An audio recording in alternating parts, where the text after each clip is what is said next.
하나님 말씀 빌립보서 1장 27절부터 30절까지 말씀 같이 봅니다. 319쪽 빌립보서 1장 29절, 27절부터 30절 우리 한 절 교독하며 읽습니다. 오직 너희는 그리스도의 복음에 합당하게 생활하라. 이는 내가 너희에게 가보나 떠나 있으나 너희가 한 마음으로 서서 한 뜻으로 복음의 신앙을 위하여 협력하는 것과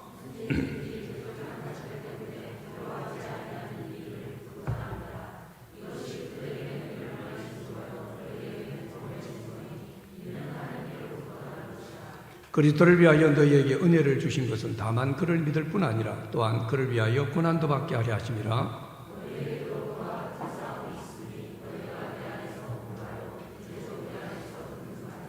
아멘. 우리 여러분들 인사합시다. 예수님 부활하셨습니다 라고 인사합시다.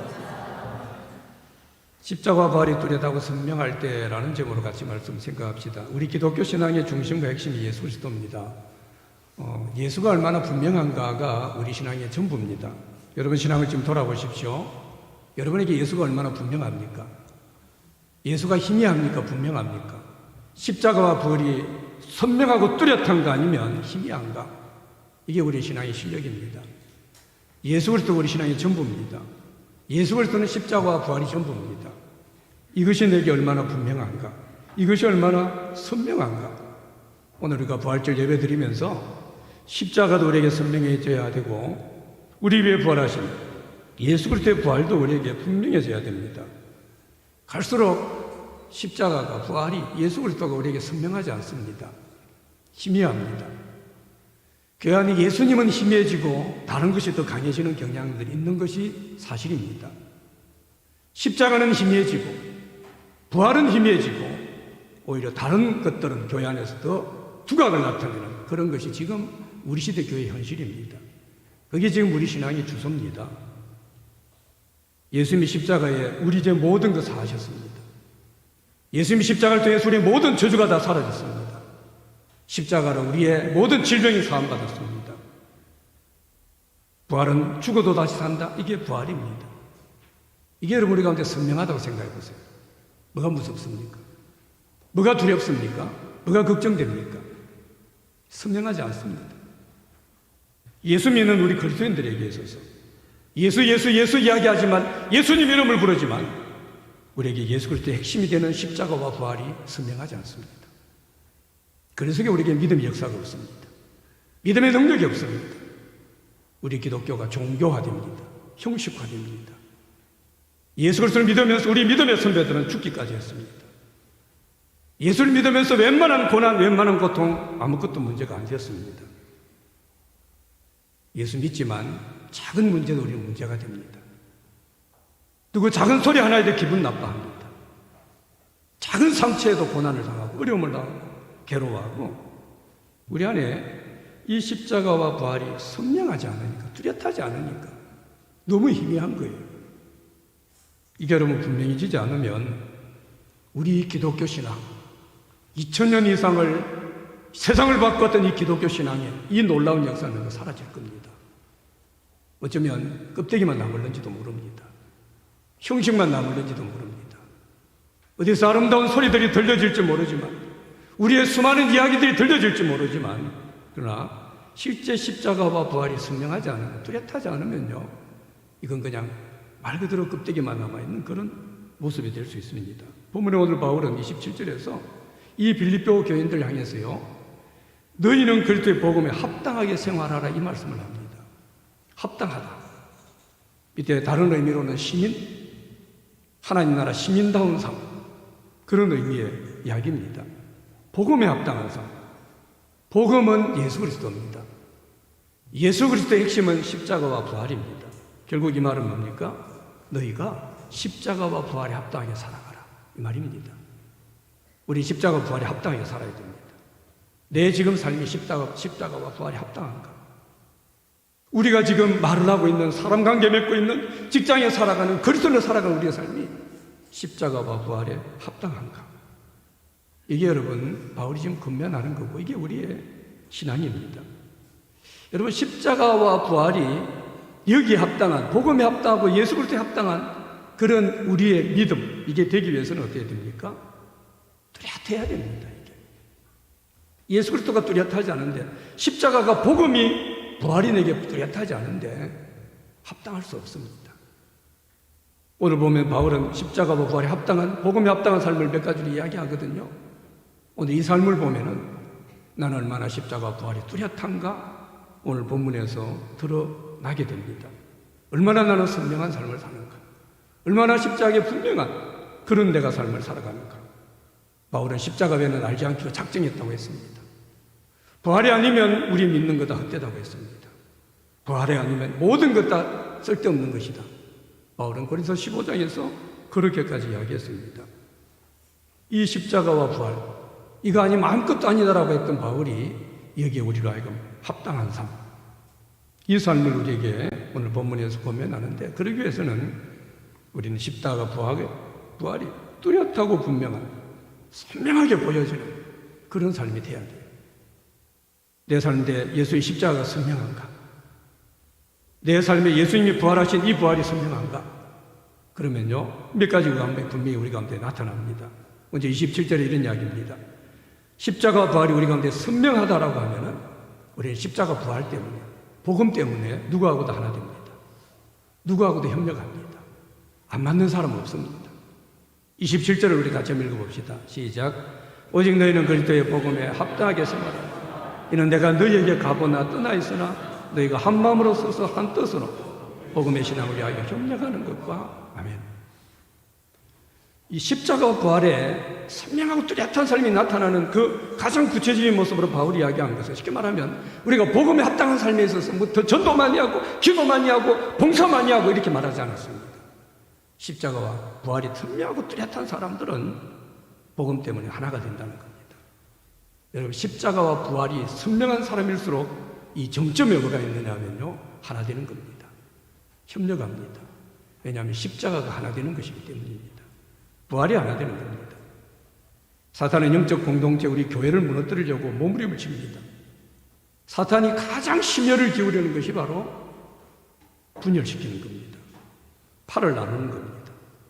고린도 교회는 초대 가운데 가장 은사가 있었고 가장 성령 충만했고 은혜가 넘쳤던 그런 교회입니다. 근데 그 교회가 바울파, 게바파, 무슨 그리스도파, 파가 나눴습니다. 오히려 그들이 받은 은사를 가지고 파가 나눠졌어요. 십자가 부활이 분명하지 않으니까. 여러분, 십자가 부활은 선명하지 않고 은사는 선명할 수 있습니다. 저는 그런 게 너무 많이 봤습니다. 십자가와 부활은 선명하지 않고 열심히 봉사하는 것은 선명할 수 있습니다. 십자가와 부활은 뚜렷하지 않고 어떤 한 사람이 선명한 교회도 있습니다. 뚜렷한 교회도 있습니다. 그것 때문에 교회가 하나 되지 못합니다. 고린도 교회는 은사 때문에 하나 되지 못했습니다. 서로 파가 나눠졌습니다. 여러분, 교회에서 우리가 예수 믿습니다. 하나님 믿습니다. 하나님 사랑한다고 합니다. 그런데 안타깝게도요, 신기하게 교회 안에 싸움이 많습니다. 신기하게 교회 안에 분열이 많아요. 이 가슴 칠 일 아닙니까? 답답한 일 아니에요? 왜 싸웁니까? 왜 분열됩니까? 이유는 있습니다. 자, 안 맞습니다, 저하고. 성향이 다릅니다, 이야기합니다. 내하고 주장이 다릅니다, 이야기합니다. 근데 그거 아닙니다. 십자가가 분명하지 않아서 그래요. 그에게 이 부활하신 예수 그리스도의 이 부활의 성리, 이게 분명하지 않은 겁니다. 그래서 안 맞는 거예요. 십자가 선명한 사람들, 그 십자가 앞에 누가 나오고 안 맞습니까? 예수 그리스도가 우리하고 맞아가 십자가 죽어주셨습니까? 우리 같은 죄인이 맞아가지고요, 안 맞습니다. 우리하고 상대가 안 됩니다. 그런데 우리와 하나님은 하나 되게 하시기 위해서 십자가 죽으신 겁니다. 그 십자가 내게 선명한데, 뚜렷하게 보이는데 누가 내하고 안 맞아요? 누가 내하고 성향이 달라요? 누가 내하고 색깔이 달라요? 뭐 내하고 고향이 다르고 뭔 상관이 있습니까? 아무 의미 없습니다. 여러분, 우리 가운데 십자가 부활이 희미해지게 되면요, 내 주장과 내 입장이 더 강해 보입니다. 내 생각만 더 강해 보입니다. 그리고 나 자신의 목적만, 이것만 더 큰 관심이 됩니다. 십자가 부활이 뚜렷하고 선명하면요, 지금 내 생각이 있습니다. 나하고 다른 사람도 있을 수 있습니다. 그런데 십자가와 부활, 여기에 합당하기 위해서, 여기에 내가 합당한 삶이 되기 위해서 나는 누구와도 하나 됩니다. 협력합니다. 여러분, 교회 공동체는 우리 믿는 성도들 가운데 다른 걸로 하나 되려고 하면 안 됩니다. 어떨 때 보면 고양이 같다고 하나 됩니다. 아이고, 나하고 같은 학교 출신이고 내하고 성향이 비슷하다. 그런 걸로 하나 되는 거 아닙니다. 그렇게 하나 되는 건 오래 못 갑니다. 우리가 정말 하나 되게 하는 것은 뭡니까? 십자가와 부활입니다. 이런 교회에서 하나 되지 못하는 사람들이 있어요. 교회에서 신기하게 사람들과 자꾸 문제를 일으키는 그런 사람들이 있습니다. 그 사람들은 늘 다른 문제를 이야기합니다. 어쨌든 좀 생각이 다르던 이야기, 이런저런 이야기를 합니다. 근데 사실은 그 문제 아닙니다. 그 사람 속에 십자가가 뚜렷하지 않습니다. 그 사람 속에는 부활의 능력이 없습니다. 그래서 다 내 마음에 안 드는 거예요. 다 내 생각하고 다른 겁니다. 조금만 기분 나쁜 이야기하면 교회에서조차도 원수가 되는 겁니다.